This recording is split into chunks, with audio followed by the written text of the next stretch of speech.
Bonjour à tous et bienvenue pour cette déjà 5e vidéo et première vidéo pour le budget du mois d'août. Le mois de juillet est autant dire terminé. On va attaquer un nouveau mois et du coup bien mettre en place les outils. Alors c'est un mois qui s'annonce un peu particulier parce que à la fois j'ai eu une rentrée d'argent exceptionnelle puisque j'ai eu une prime et à la fois j'ai eu une énorme mauvaise nouvelle sur le plan budgétaire. J'avoue que ça m'a un peu assommé sur le coup, puis je me suis dit plaie d'argent n'est pas mortel, hein, on va faire face. Voilà, donc je vous expliquerai tout ça. Je vous dirai aussi comment je compte faire face à ce gros pépin.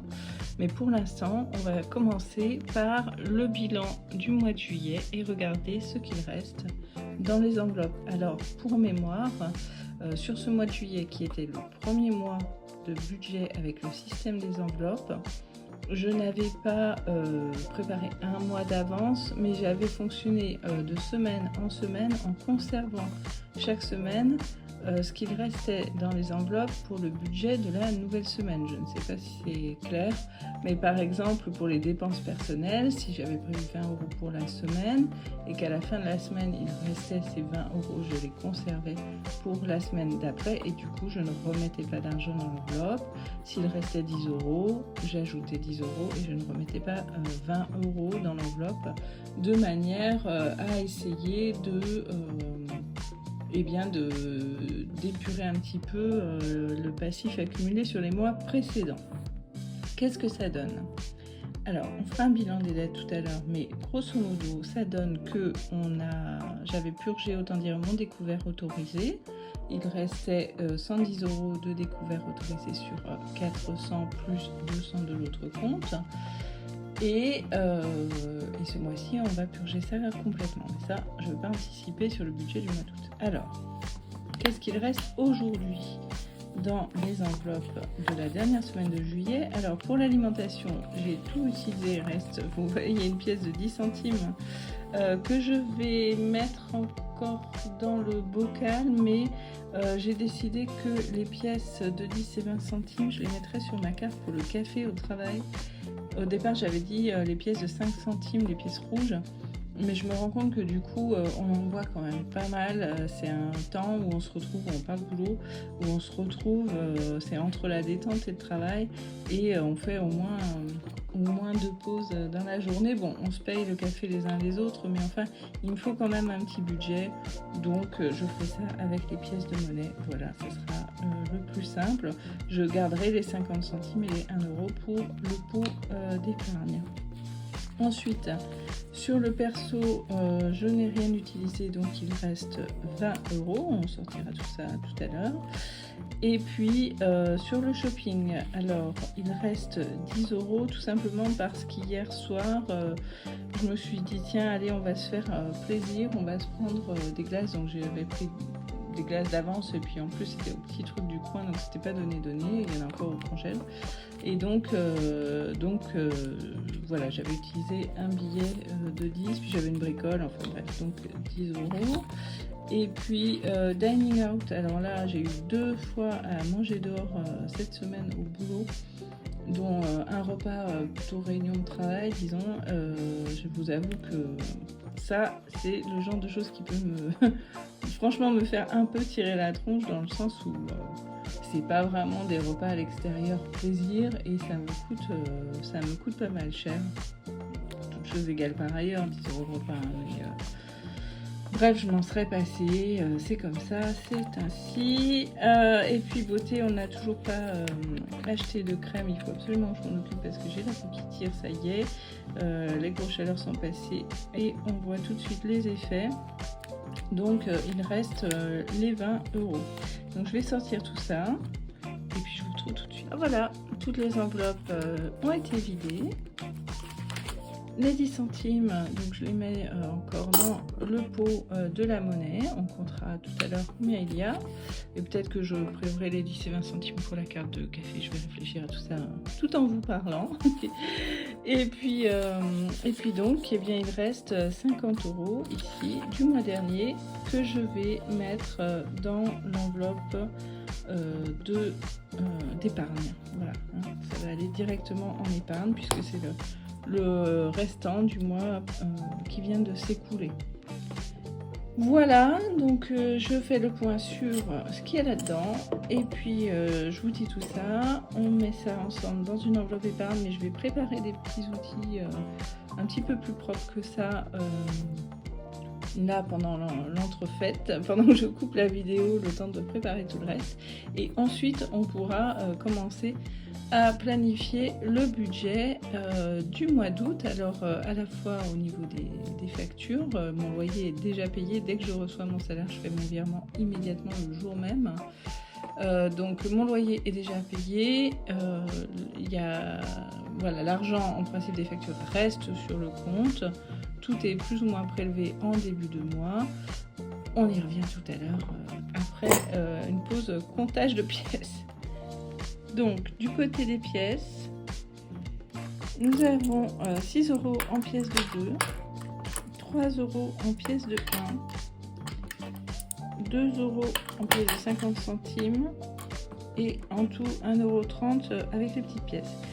Donc ici ça nous fait 6, 9, 11, 12,30 €. Donc je vais effectivement conserver les 3, 9 et 11 €. Et tout ça va aller sur ma carte pour le café. Alors vous dites peut-être, oui, le café, alors combien on paye? On paye 40 centimes, un peu moins quand on a la carte par café. Donc en soi, c'est pas grand-chose. On pourrait dire que je le prends sur l'argent des courses ou sur les dépenses personnelles. Mais c'est typiquement le genre de toute petite dépense qui va se cumuler très très vite. Et si on n'en tient pas compte, si on ne fait pas un budget pour ça, eh bien on ne va pas comprendre où l'argent a disparu à la fin du mois. Par exemple, en mettant que je prenne 3 cafés, hein, 2 cafés dans la matinée, un déca dans l'après-midi, donc ça ferait 1,20 € par jour. Mettons qu'il y ait 20 à 25 jours travaillés, on va dire 20 jours travaillés par mois, eh bien on va être tout de suite sur un budget de quasi 30 €, entre 20 et 30 € juste pour le café. Alors, ça veut dire deux choses. Ça veut dire que d'une part, il faut que je maîtrise cette dépense et que peut-être je réduise cette consommation de café. Et puis d'autre part, il faut que je prévoie un budget suffisant pour ne pas me dire « Ah, j'ai pas de monnaie ». Oui, parce qu'il y a ça aussi. J'ai pas de monnaie, j'ai plus de monnaie sur la carte, je vais prendre la carte bleue. Et puis mine de rien, ça s'accumule très vite. Voilà. Et ça accumulé à un paquet de biscuits, je ne sais pas moi, une paire de chaussettes dont on a besoin mais qu'on n'avait pas budgétisé dans les vêtements, etc. C'est comme ça que nous, en tout cas, on s'est retrouvés à ne pas pouvoir faire d'épargne, voire à creuser quand il y avait des plus grosses dépenses telles que les vacances dans le découvert, alors qu'on n'aurait pas dû, finalement, si on fait vraiment les choses correctement, on n'aurait pas dû se trouver à se mettre en difficulté au regard de nos revenus et de nos charges, même si, encore une fois, on n'est pas large. Voilà, donc ça c'était le bilan du mois de juillet et on va pouvoir enchaîner ensuite avec la préparation du budget du mois d'août. Alors là, avec pas mal de nouveautés, de points d'interrogation, on en parle. Voilà, suite de notre vidéo de la semaine où on va préparer le budget du coup pour le mois d'août et évidemment pour la première semaine. Donc j'ai un peu tout préparé en amont parce que donc c'est un mois un peu spécial et je vous raconte tout ça. Alors d'abord l'alimentation. Donc je vais mettre 400 € que j'ai préparé en billet de 20 € pour le mois. Et à ces 400 €, je vais ajouter 50 € pour les chats. Parce qu'en fait, je me suis rendu compte que quand on achète la caisse ou le stock de croquettes, ça prend sur notre budget d'alimentation. Et du coup, on se retrouve des fois un petit peu juste à finir la semaine, un peu juste au niveau du frigo, ou pire, à racheter des trucs, et là du coup on perd complètement le contrôle de l'affaire du budget alimentation. Donc voilà, vous voyez, j'ai préparé des petites étiquettes que j'ai fait à la main parce que je trouvais décidément les espèces de stickers en plus en anglais et pas forcément adaptés à mes besoins, pas très jolis et donc pas très adaptés. Donc voilà, je rangerai tout après puisque j'ai toujours qu'une main, vu que je n'ai toujours pas investi dans mon tripod, mais je vais m'en occuper. Alors, voilà, donc 450 €, alimentation du mois et des chats, sachant que ce que je vais faire, c'est que je vais aller aujourd'hui acheter tout ce dont ils ont besoin pour le mois et je vais prendre 80 € pour faire les courses de la semaine. Ensuite, au personnel, donc je me suis attribué une somme de 50 €. Je n'utiliserai pas forcément, mais voilà, si je veux m'acheter quelque chose, je pense que là, l'idéal serait de faire quelque chose de cumulatif, c'est-à-dire que si je n'utilise pas ou si je n'utilise pas tout, je garde et je cumule avec le mois d'après, ce qui me permettra peut-être un jour de me faire un joli cadeau. J'espère un jour m'acheter un très beau sac, donc voilà, ça serait peut-être comme ça que je pourrais réussir à constituer ce budget. Ou mon parfum aussi, j'en ai plus, donc c'est une possibilité. Dans les achats d'hiver, alors les achats d'hiver, ça va être aussi bien les livres, chez nous c'est un point de dépense important, que les vêtements, et ça c'est une nouveauté puisque je ne budgétisais jamais les vêtements et que du coup je me retrouve moi à user mes vêtements jusqu'à la corde au point que mon jean, mon seul et unique jean a craqué cette semaine et je me retrouve bien embêtée. Alors bon, ça je ferai une vidéo à part sur la constitution d'une capsule wardrobe là, d'un dressing capsule finalement, et on parlera de la différence ou de l'adéquation entre qualité et prix des vêtements. Puisque donc moi je prends du durable, hein, vu que je ne renouvelle pas, je suis pas une fashionista déjà, et puis je ne renouvelle pas très souvent ma garde-robe pour des questions de budget. Donc pour les achats d'hiver, j'ai attribué la somme de 100 €. Voilà, 100 € pour le mois, encore une fois. Moi, je ne pense pas répartir ça en semaines parce que finalement, on peut très bien ne rien acheter pendant une semaine et puis avoir un besoin dans les 40 € par exemple. On l'a très bien vu sur le mois dernier où je n'utilisais pas ou pratiquement pas l'argent du shopping et où finalement il y avait une semaine sur deux où on ne s'en servait pas du tout. Donc voilà. Ensuite, nous avons... alors ça, c'est un petit peu les dépenses, disons, fixes, et ça, les dépenses un petit peu, j'ai envie de dire, facultatives dans un certain sens. Pour les repas à l'extérieur, j'ai prévu un budget total pour le mois de 50 €. Alors, ça comprend un éventuel resto, un McDo, on y va très très rarement, mais enfin, voilà, ou quand je me retrouve à manger dehors au boulot parce que j'ai pas amené ma gamelle ou parce que j'ai un repas avec des collègues pour discuter de choses professionnelles, bref, 50 €. J'espère très sincèrement qu'on n'utilisera pas tout. Ensuite, beauté, donc je dois toujours m'enquérir de crème hydratante et de crème pour ma fille, je mets 20 €. Ensuite, voilà, alors la rentrée, cette année, on aura encore la prime de rentrée. Malgré tout, et on ne dépensera pas plus que la prime de rentrée, ça c'est certain. Malgré tout, je vais quand même faire une provision, puisque moi, je vous l'avais dit dans la dernière vidéo, l'argent que je n'ai pas, je ne le compte pas. L'argent que je n'ai pas reçu, je ne le compte pas. On ne sait jamais ce qui peut se passer. C'est des restes de traumatisme de quand on a galéré dans sa vie. Et donc voilà, donc je vais mettre 100 € de côté pour la rentrée de ma fille. Voilà, bon, sachant qu'elle rentre, elle est au lycée, il n'y a pas la liste longue comme le bras de matériel comme dans les années précédentes jusqu'au collège, mais par contre il lui faudra quelques vêtements, enfin bref, voilà.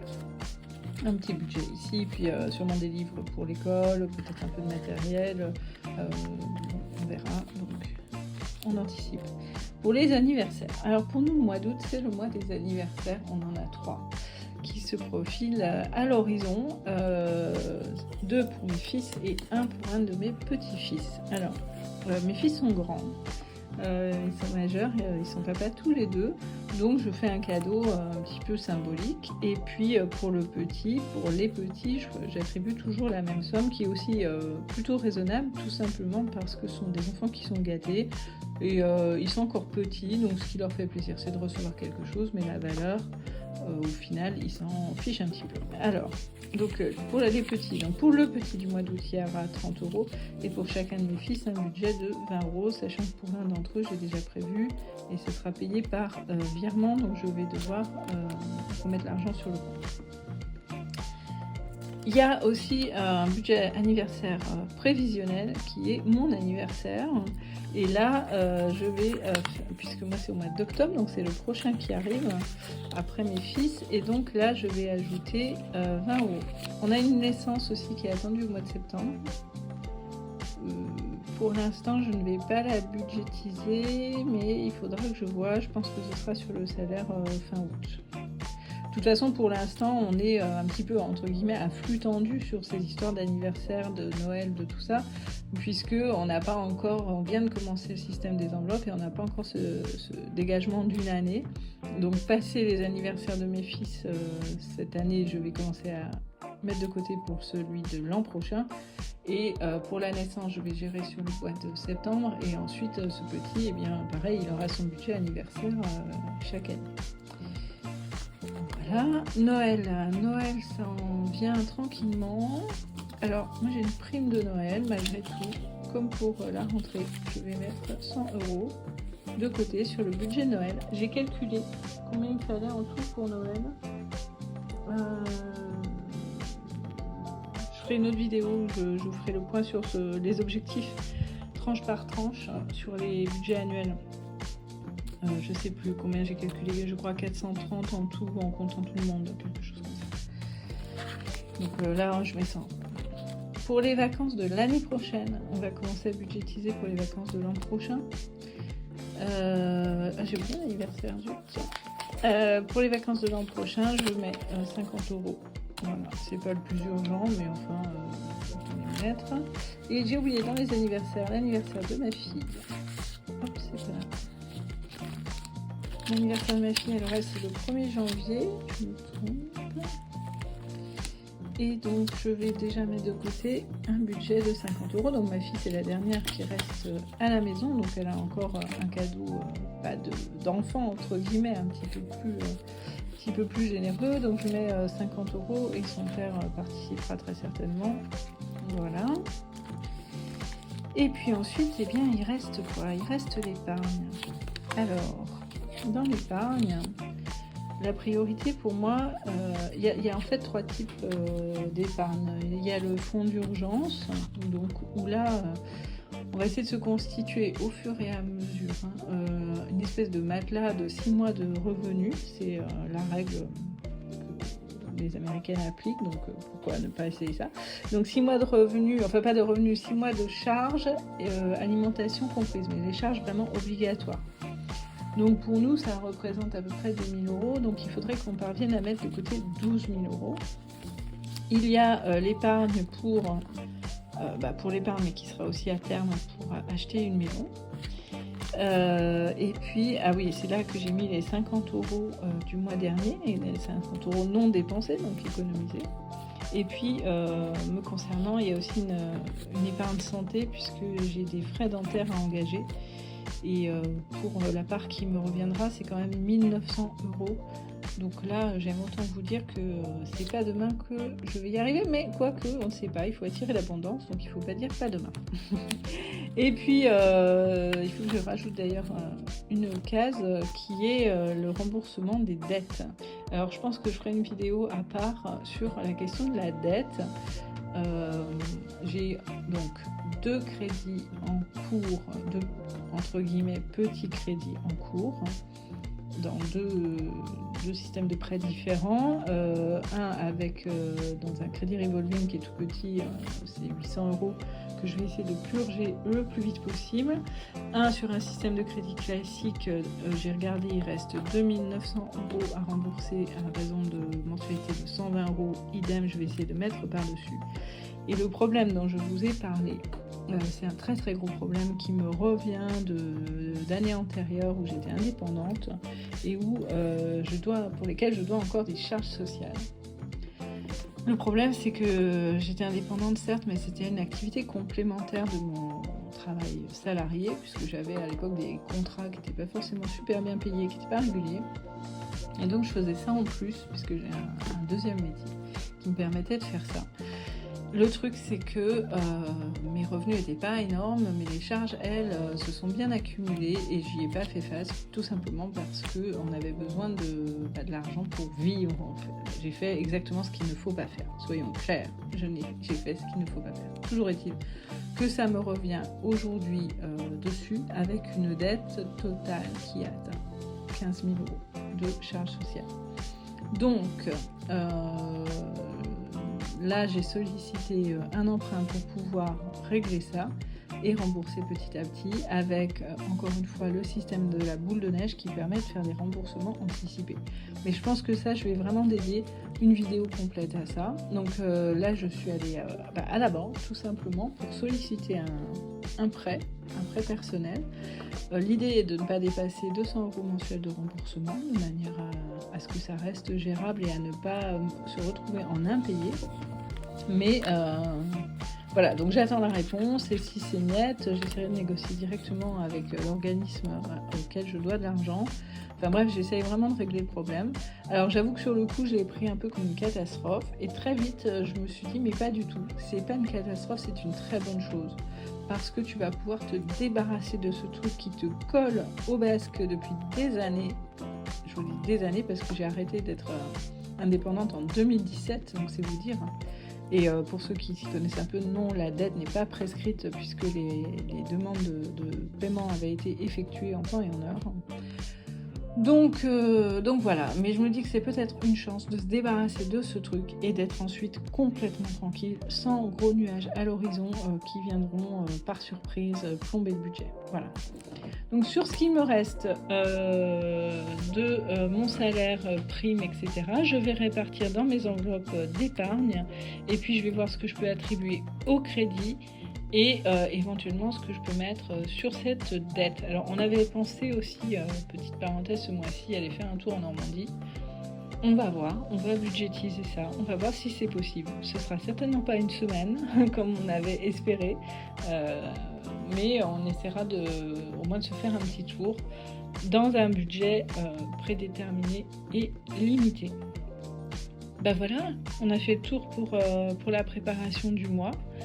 Et puis on se retrouvera au plus tard la semaine prochaine pour la deuxième semaine du mois d'août, pour j'espère quelques nouvelles du côté de la banque. Et puis qu'est-ce qu'il nous reste à rentrer j'ai encore un peu de prime d'activité que je vais perdre puisque mon salaire va augmenter, donc il reste ça à rentrer, mais je l'ai déjà compté pour le paiement des factures. Et puis ce sera tout pour ce mois-ci. Donc après, ce sera de la gestion semaine à semaine en voyant ce qu'on arrive à épargner. Et puis voilà. Tiens, j'avais oublié de sortir mon billet de 5 €. Il y a 5 € en plus, donc le total d'épargne du mois de juillet, c'est donc les 50 € que j'ai mis dans l'enveloppe d'épargne, 5 € dans le défi 5 € que je laisse de toute façon là-bas, et puis j'ai calculé donc les pièces, dans ce qui va rester, il y a 11 €. Donc ce qui nous fait quand même 70 € d'épargne, c'est pas rien sur un mois pour lequel on partait un petit peu bancal, hein. Donc moi j'y crois, et puis je pense qu'on va y arriver tous ensemble. Et puis si vous avez des conseils, des idées, des avis, n'hésitez pas dans les commentaires à me dire. Moi franchement, comme je débute, je prétends pas du tout savoir et apprendre aux autres, hein. On apprend ensemble. Voilà, à très bientôt.